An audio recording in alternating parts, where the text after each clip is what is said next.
Good morning, Morgan, and good morning to any of your friends that have joined us for this video.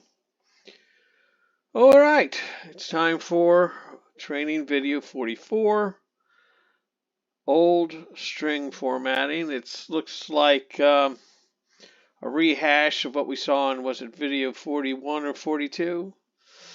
Anyway, this will be a short video, so let's go ahead and knock it out, shall we? The percent operator, modulo, can also be used for string formatting. Given string percent values, instances of percent in string are replaced with 0 or more elements of values. This operation is commonly known as string interpolation. For example. Okay, so that's it. All right.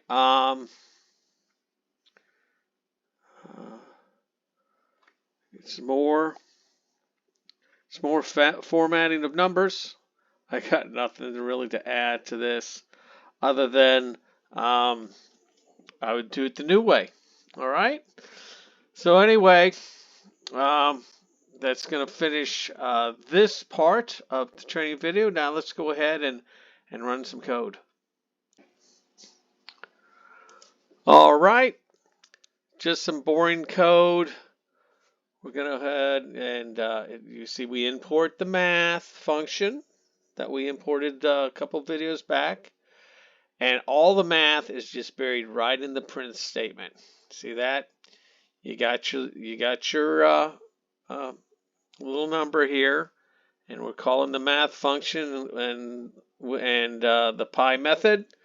Let's run it and let's see if it matches what we were expecting. All right, well, with that, let's go on over to the output. What do you say? And here we are, the output. Not much to see. This is going to be a very, very short video. And I know it's just rehashing stuff that we already saw. And who really wants to learn the old way of doing things? Not me. Anyway.